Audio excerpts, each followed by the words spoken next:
Whitney's phone buzzed You again, look like you this could use time a with a break. photo attachment. I always Julian could. opened it, and his face went dead still as the security cameras in the hallway suddenly went offline. Next time. Then the stairwell door creaked, Next break with me. and someone whispered her name from the dark.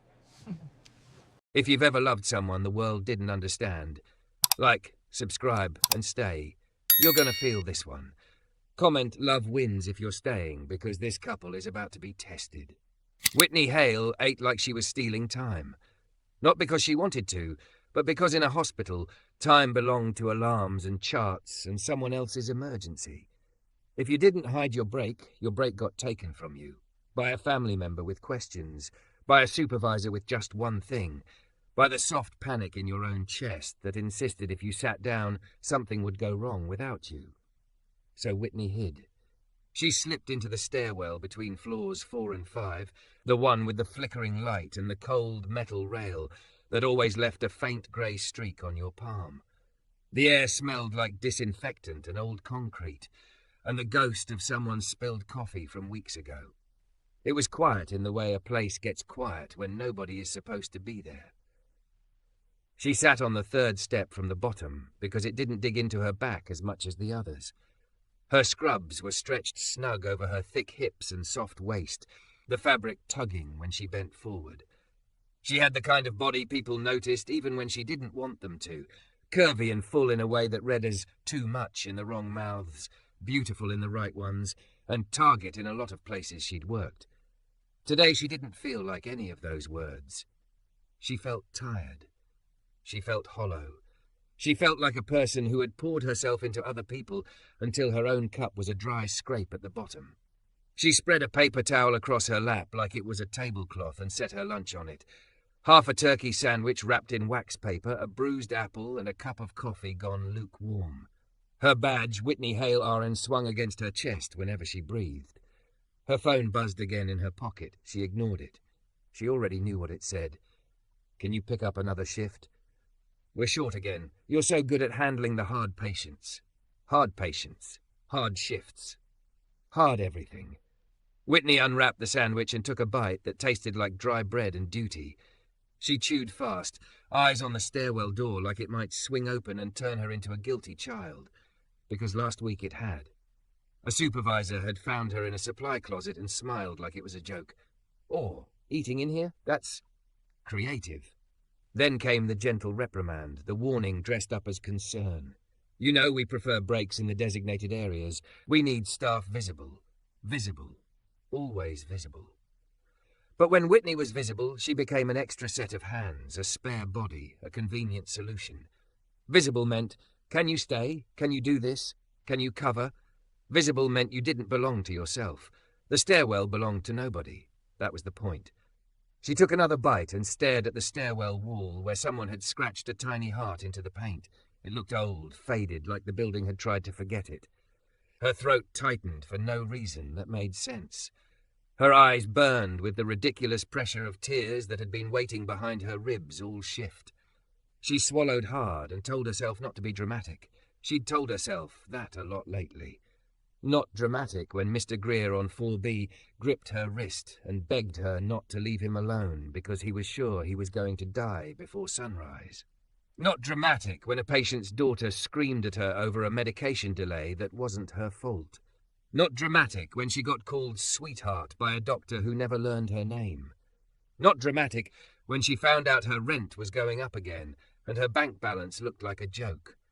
She reached for her coffee, but her hand shook just enough to slosh it against the lid. The sound echoed in the stairwell like a confession.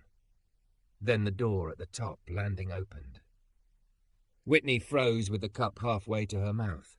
Footsteps came down, slow, deliberate, not the frantic thud of a nurse sprinting to a code. Whoever it was moved like they didn't need to prove anything, like they weren't afraid of taking up space. Whitney's heart kicked. She stared at the steps above her, calculating whether she could stand and slip past without being seen.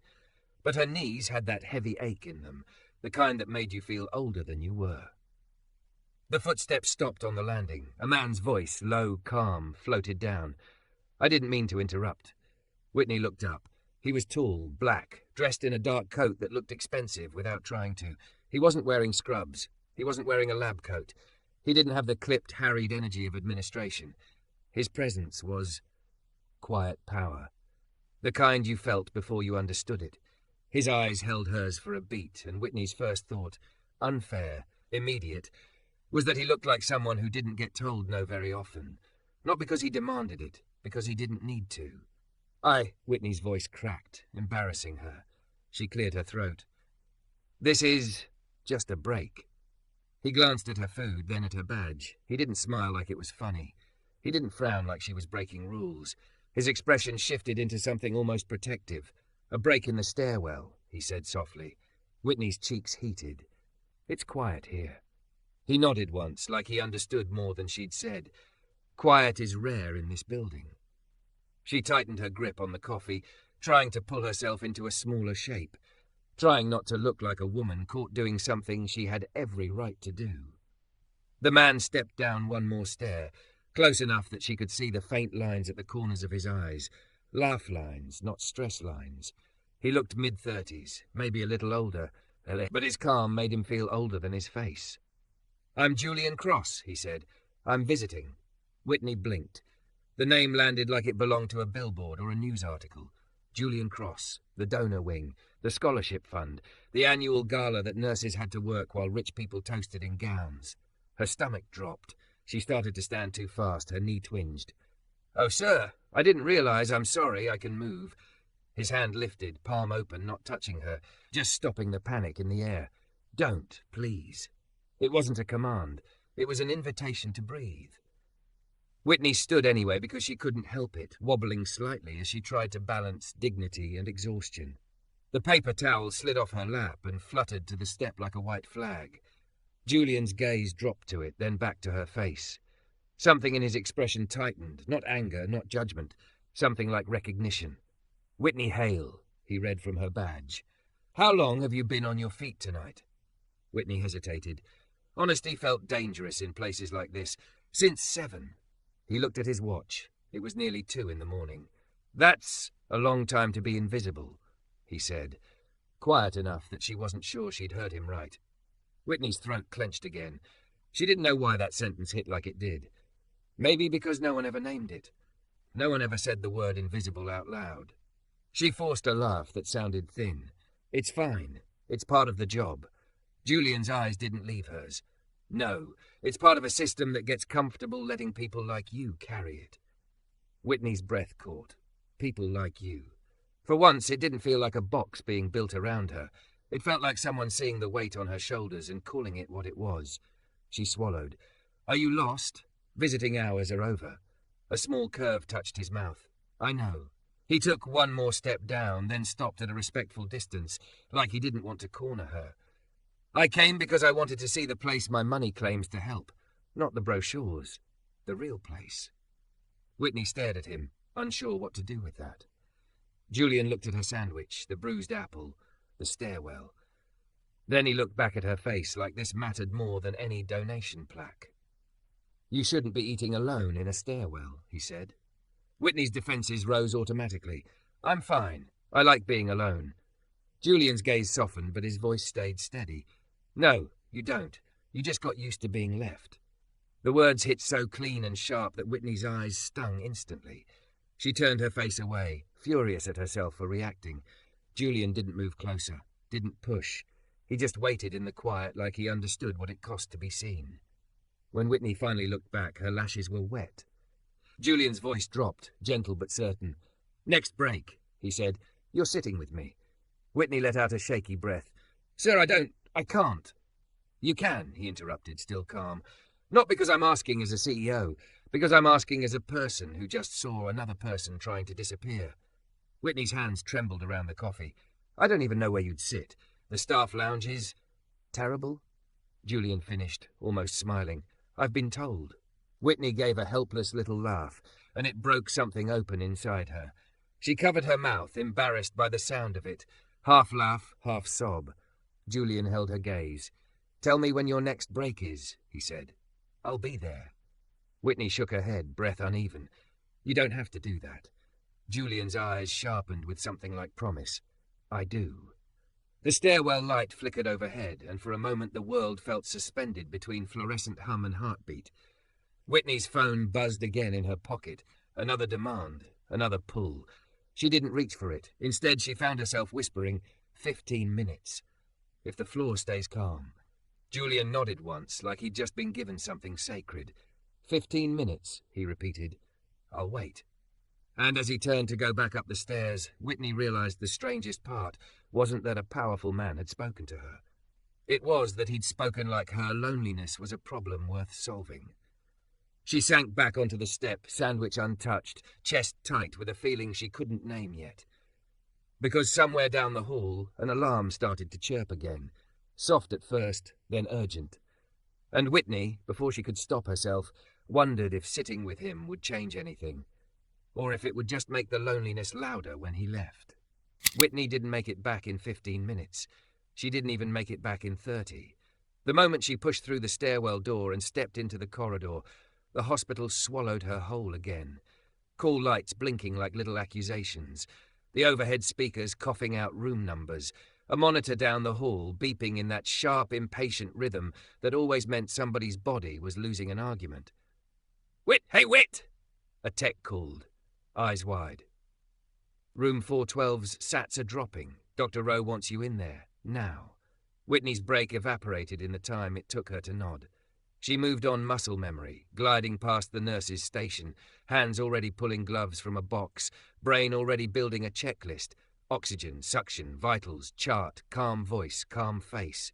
The part of her that had been a person in the stairwell, sandwich, bruised apple, a man's steady gaze, got folded up and shoved into a back pocket like it didn't matter. It always shocked her how quickly the hospital made you forget you were hungry. Inside 412, the air was hot and full of panic. Mr. Greer's chest rose like it was trying, then fell like it was giving up. His wife stood pinned to the wall by fear, fingers clenched around a rosary so tight her knuckles were white. Whitney slipped in beside the bed and became the voice everybody listened to because someone had to. "Mr. Greer, it's Whitney. Look at me. You're not alone, okay? We're right here." She saw the terror in his eyes, how it flickered, searching for a way out. She didn't promise things she couldn't guarantee. She didn't say you'll be fine. She said the truth that mattered. Breathe with me. In and out. Good. One more. Minutes blurred into tasks, tasks blurred into decisions, decisions blurred into the invisible miracle of him stabilizing just enough to buy time. When Dr. Rowe finally backed away from the bed, sweat at his temples, he exhaled like the whole room had been holding him up. "Nice work," he muttered, already turning to his next crisis. Whitney didn't feel nice. She felt wrung out. By the time she returned to the nurse's station, her coffee from the stairwell might as well have been a memory from another life. Her phone buzzed again in her pocket, a relentless pulse. She didn't check it. She couldn't afford to. "Whitney," the charge nurse called, flipping through a clipboard like it was a weapon. "When you're done with that charting, go cover 4A. Jasmine hasn't peed in 6 hours and her mom's spiraling." Whitney nodded again. "Yes, yes, always yes." And yet, somewhere behind the yes, there was that other sound, Julian Cross's voice, low and calm in the stairwell. "Next break. You're sitting with me." She didn't know why it had stuck. Words weren't usually strong enough to survive the hospital, but these did. When the clock finally crept toward 3, Whitney's body started negotiating with her. Her feet burned, her shoulders ached. Her stomach did that hollow twisting that made nausea feel like hunger's cruel cousin. She caught her reflection in a dark computer monitor, honey blonde hair escaping her bun, mascara smudged under tired eyes, scrub top pulling over her curves like it was also exhausted. She looked like someone who had been holding other people up for too long. She finally stepped away from the station with her charting done, fingers stiff from typing. She told herself she'd just go back to the stairwell, grab 2 bites, something, anything. But when she turned the corner toward the elevators, she saw him. Julian Cross stood near the vending machines like the hallway belonged to him. But he wasn't posturing. He wasn't on his phone. He wasn't surrounded by security. He was simply there, hands in his coat pockets, watching the flow of the floor with a patient stillness that didn't belong in a place built on urgency. When Whitney slowed, unsure whether to approach, Julian's gaze found her immediately, as if he'd been waiting on her, not on time. He didn't say, "You're late." He said, "You okay?" It was such a small question. It shouldn't have done anything. But Whitney's throat tightened anyway. She cleared it, forcing her voice to behave. "We had stuff." Julian nodded like he understood the way stuff could swallow hours and leave nothing behind. "I figured." Whitney looked around instinctively, scanning for anyone who might see them. The hallway was quieter now, but not empty. A resident walked by with a coffee. A transporter pushed an empty stretcher, wheels squeaking like a complaint. Whitney rubbed her thumb against the side of her badge without realizing she was doing it. "I can't. I shouldn't." "You can," Julian said, gentle but firm, matching her pace as she started walking again. "And you should." Whitney huffed a laugh that wasn't funny. "You don't understand how it works here." Julian didn't argue. He just fell in beside her without crowding, letting her have space like he'd been trained in the art of not trapping people. "Then show me." That stopped her. Show him. Not tell him in a tired complaint that would vanish into the air. Not joke about it so nobody got uncomfortable. Show him. Whitney stared at him for a beat, then turned toward the staff lounge. The lounge door was scuffed, the handle loose. Inside, the room looked like it had given up years ago. 2 sagging couches, a table with old stains, a microwave that hummed like it was dying. Someone had left an empty noodle cup on the counter, and the smell of it clung to the air like defeat. 2 nurses sat at the table, phones in their hands, shoulders angled toward each other like they were building a private world. They looked up when Whitney walked in, and their eyes flicked to Julian behind her. The pause was sharp. Whitney felt it in her skin. Julian's expression didn't change, but his gaze took in everything. The broken chair, the stale smell, the way the nurses' faces tightened with curiosity the second someone important walked in. Whitney's cheeks heated. "This is where we're supposed to take breaks." Julian's eyes lingered on the microwave, then the empty cupboards, then the sad little stack of generic paper plates. "This is what the hospital provides." Whitney folded her arms, hugging herself without meaning to. "If you're lucky, you get 10 minutes here. If you're not, you get—" She swallowed and pointed vaguely toward the hallway. A supply closet, a stairwell. Julian turned to her, his voice low. "Where's the cafeteria?" Whitney blinked. "Downstairs, but it closes overnight." Julian nodded once, like a decision clicked into place. "Come on." She followed him because her body was too tired to fight, and because something in his calm made it feel dangerous to refuse. They took the elevator down in silence, the fluorescent lights buzzing above them. Whitney watched the numbers change and felt her heart doing that anxious flutter it always did when she was around someone who could change her life just by speaking. The lobby at 3 a.m. was a different universe, quiet, polished, almost sacred. The security desk man nodded at Julian, like he already knew him. Whitney's stomach tightened at that. Of course he did. Julian led her past a locked cafeteria gate to a small, glass-fronted room that looked like a late-night executive dining area. Still simple, still food service, but clean and stocked. A humming fridge, a coffee machine that looked like it was treated with respect, a basket of fresh fruit. Whitney stopped in the doorway like she needed permission to exist there. Julian opened the fridge, pulled out 2 prepared meals, and set them on the counter. Then he turned, palms open, and said, "Sit." Whitney's laugh came out shaky again. "I'm not allowed." Julian's voice stayed soft. "You're allowed because I'm allowing it." Whitney flinched at the power in that sentence, not because it was cruel, because it was real. She sat anyway, slowly, like her body couldn't believe the chair wouldn't be yanked away.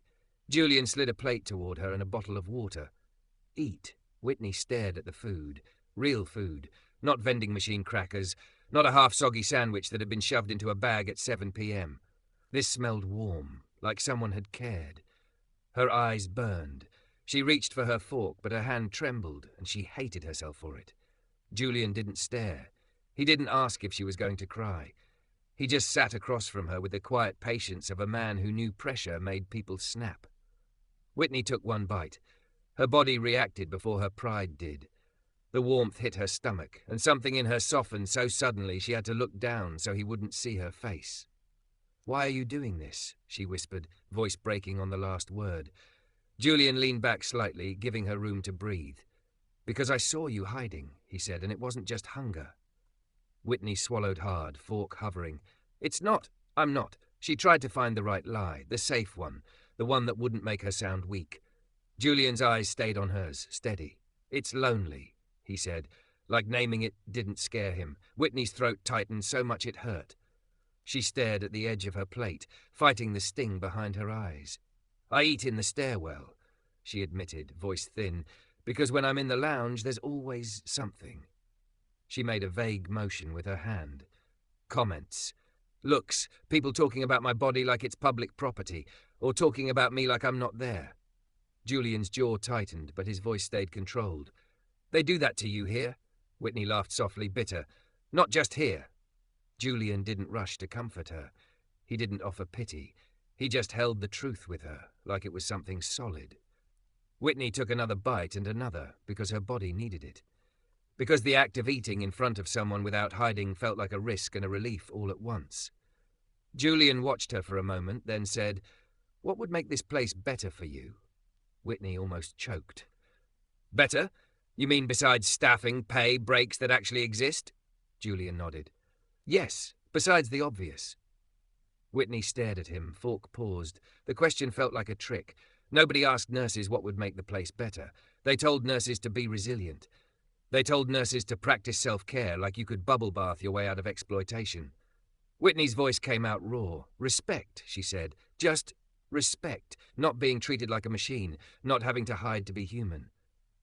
Julian's eyes didn't waver. Then I need you to tell me who's making you hide. Whitney's stomach dropped. She opened her mouth, then closed it.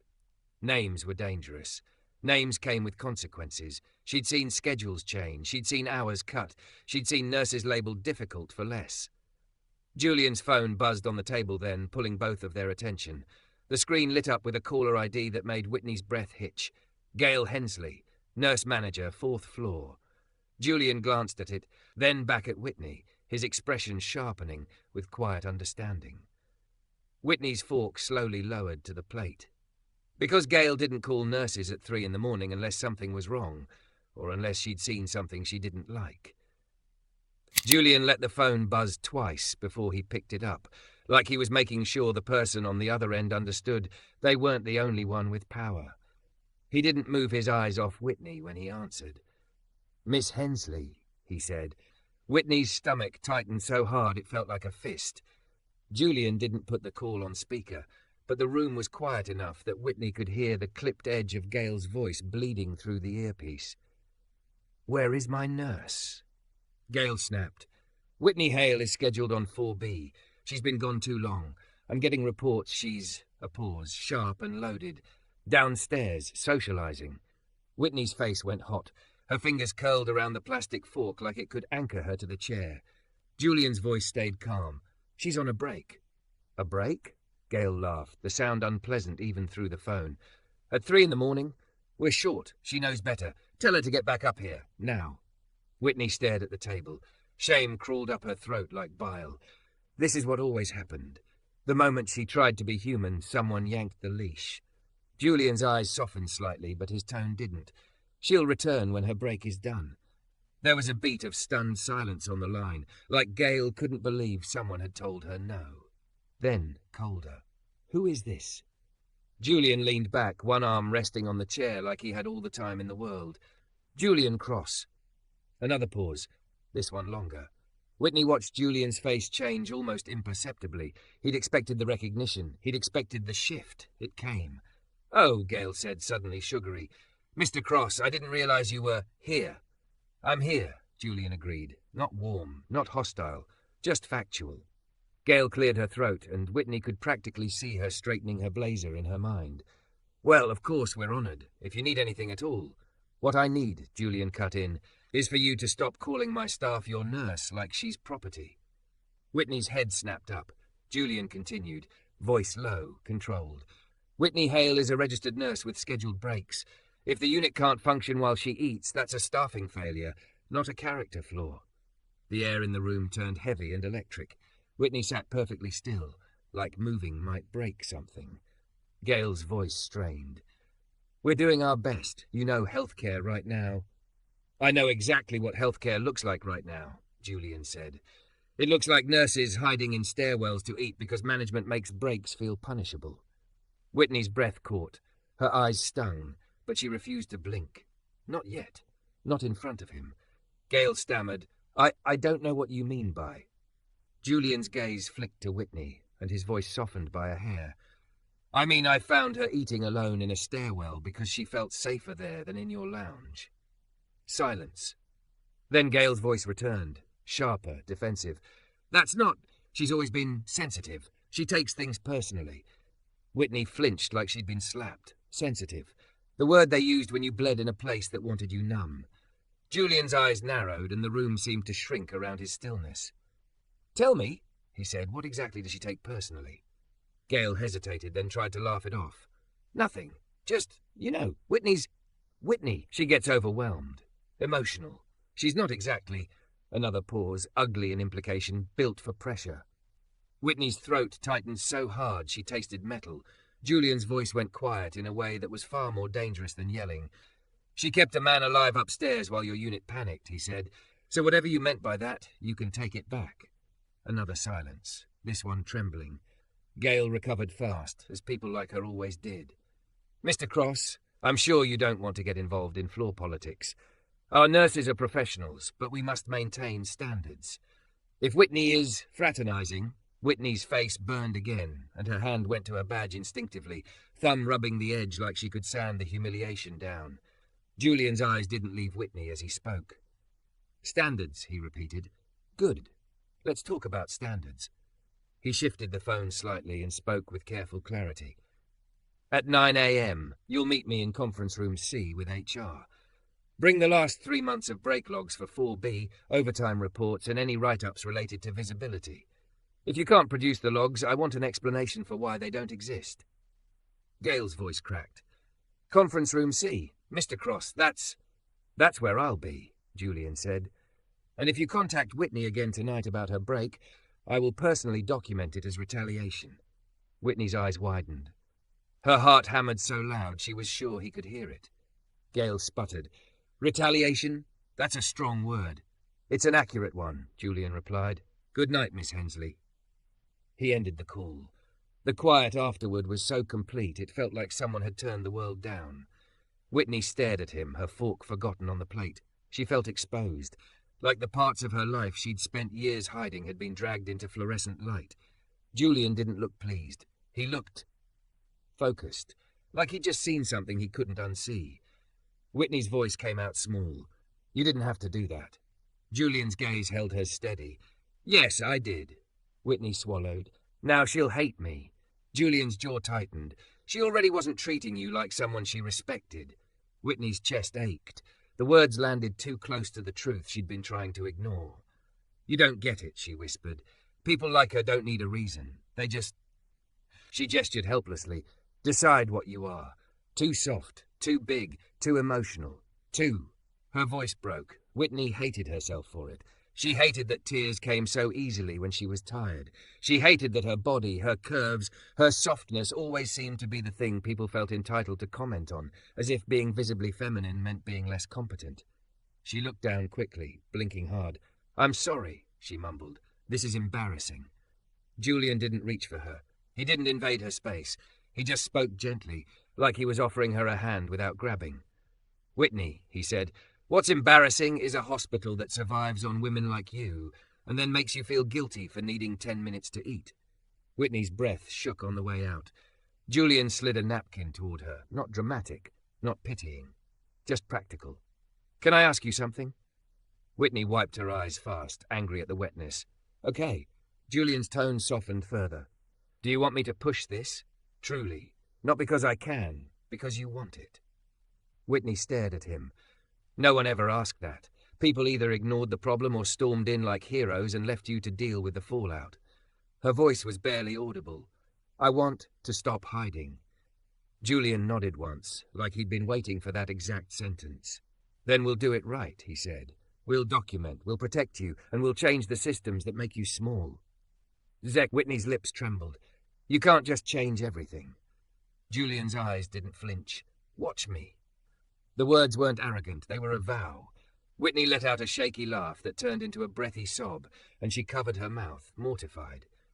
Julian stayed still, letting her have her moment without trying to control it. When her breathing finally slowed, he said softly, "Finish your food." Whitney looked at the plate again, the warmth of it like proof she was allowed to exist. She took a bite, and for the first time in months, she didn't feel like she had to swallow her humanity along with it. Minutes later, her phone buzzed again. Whitney flinched automatically. Julian glanced at it. "Is it her?"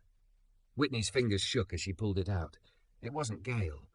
It was a text from an unknown number. "You think you're special now? Keep playing CEO's favourite. We'll see how long you last." Whitney's blood went cold. Her eyes darted to Julian, panic rising in her throat like a scream she couldn't let out. Julian didn't ask for the phone. He didn't snatch it. He simply held out his hand, palm up, asking permission with his posture. Whitney placed it in his hand like it weighed 1,000 pounds. Julian read the message once. Then again, his face didn't explode into anger. It hardened into something surgical. He looked up at Whitney, voice steady as steel, wrapped in calm. "Okay," he said quietly. "Now we have proof." Whitney's knees went weak under the table. What if they make my life hell?" Julian slid her phone back gently. "They already were," he said. "The difference is, you're not alone anymore." Whitney pressed her thumb into her palm to ground herself, breathing shallow. She stared at him like she didn't know how to trust the safety of someone saying that and meaning it. Julian stood. "Your shift ends at 7? Whitney nodded, throat tight. Julian's gaze held hers. "When it ends," he said, "you're walking out the front doors with me." Whitney's voice trembled. "People will talk." Julian's eyes stayed steady. "Let them," he said. "This time they can talk where the cameras are." And in the quiet hum of the empty cafeteria, Whitney realized the most terrifying part wasn't the threat on her phone. It was the possibility that she might finally be seen, and this time someone powerful might actually believe her.